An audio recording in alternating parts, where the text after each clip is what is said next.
6 p.m. Pakistan Standard Time. Assalamu alaikum. This is Radio Pakistan. The news read by Ayesha Nayab. First, the headlines. The joint sitting of the Parliament today passed the Election Amendment Bill 2023 aimed at ensuring free, fair and transparent elections in the country. Federal Cabinet has approved a draft amendment bill of the Investment Board Ordinance 2001 for promotion of foreign investment in the country.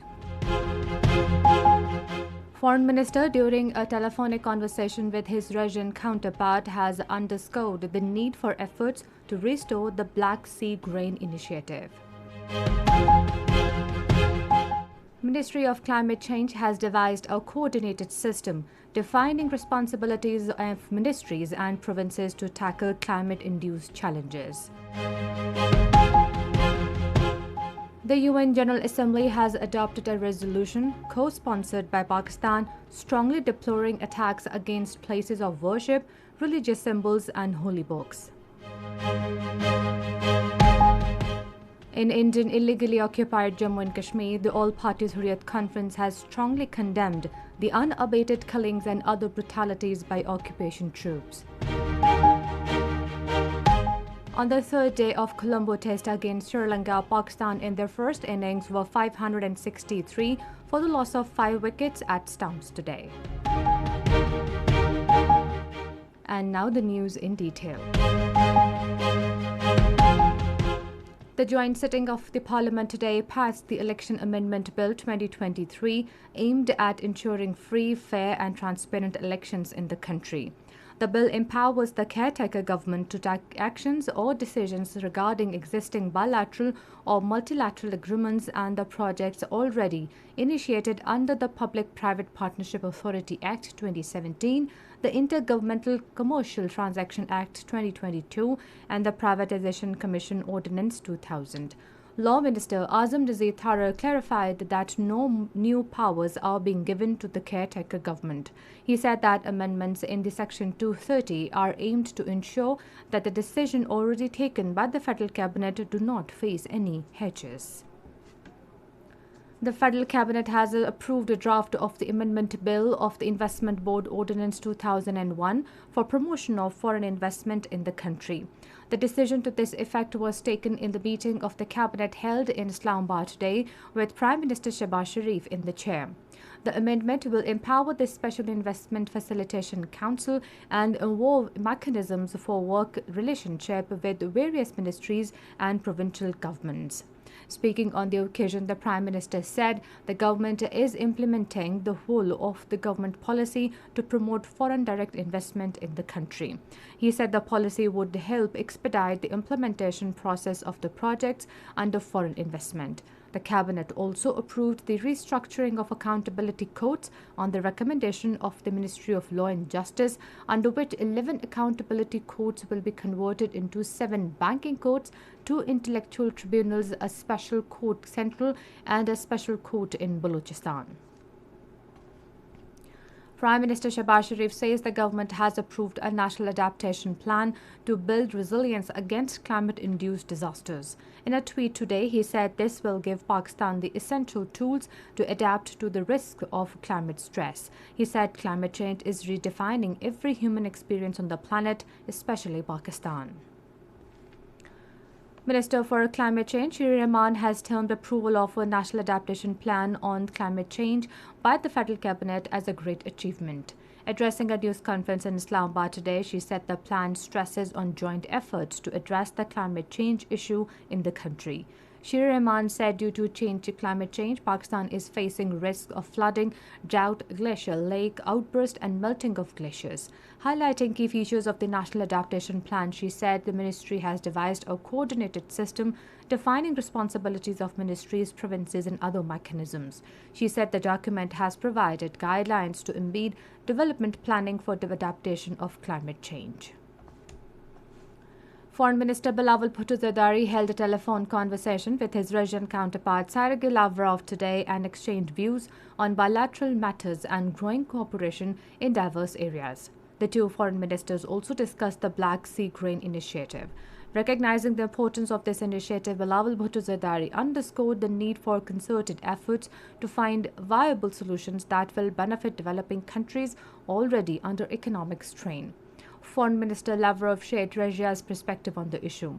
The two foreign ministers agreed to remain in close contact on the matter. President Dr. Arif Alvi has emphasized the need for promoting greater economic collaborations with Tunisia to boost bilateral trade. He was talking to Pakistan's ambassador designate to the Republic of Tunisia, Javed Ahmed Umrani, in Islamabad today. The president said that Pakistan greatly values its historical and brotherly ties with Tunisia, and both countries enjoy identical views on various issues. Minister for Planning and Development Ahsan Iqbal inaugurated Future E-Commerce Operations Centre in Islamabad today.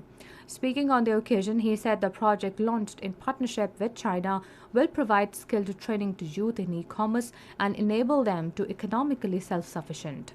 The minister said youth are our most valuable asset and empowering them is the key to our country's progress. He said China-Pakistan Economic Corridor is future of Pakistan, and next phase of this project is business-to-business cooperation, for which private sectors of both the countries need to enhance their cooperation. This is Radio Pakistan. The United Nations General Assembly has adopted by consensus a Moroccan resolution co-sponsored by Pakistan calling for countering hate speech and strongly deploring attacks against places of worship, religious symbols and holy books. Diplomats said that Pakistan led the efforts along with Malaysia and Egypt to work toward the resolution of the language aimed at upholding the sanctity of religious sites, symbols and holy books. Under the terms of the resolution, the General Assembly urged member states to engage with all relevant stakeholders to promote interreligious and intercultural dialogue and reject the spread of hate speech, which constitutes incitement of discrimination, hostility and violence. The Assembly also voiced deep concern over the rise in instances of discrimination, intolerance and violence. Pakistan's delegate Bilal Chaudhry expressed his profound satisfaction over the adoption of the resolution. The European Union High Representative and Foreign Policy Chief Josep Borrell has strongly rejected any form of incitement to religious hatred and intolerance following the recent acts of individuals in Europe. In a statement, he said the desecration of Holy Quran or of any other book is offensive, disrespectful and a clear provocation. Josep Borrell said now is the time to stand together for mutual understanding and respect. All parties Hurriyat Conference has strongly condemned the unabated killings, arrests and other brutalities by occupation troops in Indian illegally occupied Jammu and Kashmir. APHC leaders and organizations in their separate statements in Srinagar said that Indian troops martyred 11 innocent Kashmiris in the last 2 weeks. They said killing, torture and arrest have failed to suppress the freedom sentiments of the Kashmiri people. They said that the peaceful freedom movement would continue till it reaches its logical conclusion. The leaders and organizations, while expressing serious concern over the ban on Muharram processions in the territory, condemned the anti-Muslim agenda pursued by the Narendra Modi-led communal Indian government in the territory. They urged the international community to shun its silence on the Indian state terrorism in Indian illegally occupied Jammu and Kashmir and force India to resolve the lingering Kashmir dispute without any further delay. The United States has expressed shock over violent incidents of the Indian state of Manipur. Deputy spokesperson of the State Department at his daily press briefing said the United States is shocked over the video of extreme attack on 2 women. He said his country conveys profound sympathies to the survivors of this act of gender-based violence in India.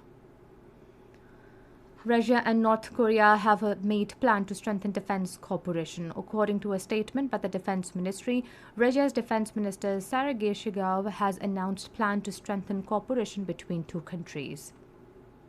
And on the 3rd day of Colombo Test against Sri Lanka, Pakistan in their first inning were 563 for 5 at stumps today. Pakistan is leading by 397 runs. Earlier, Sri Lanka were all out for 166 runs in the first innings. Pakistan lead the 2-match series 1-0. And finally, the weather report. Rain, wind, thunder showers expected in northeast and south Punjab, Potahar region, upper Khyber Pakhtunkhwa, upper Sindh, Balochistan, Kashmir, and Gilgit-Baltistan during the next 12 hours. And that is the end of the news. For more news and analysis, log on to our website radio.gub.pk and also watch live video streaming of our bulletin on the link facebook.com/Radio Pakistan News Official.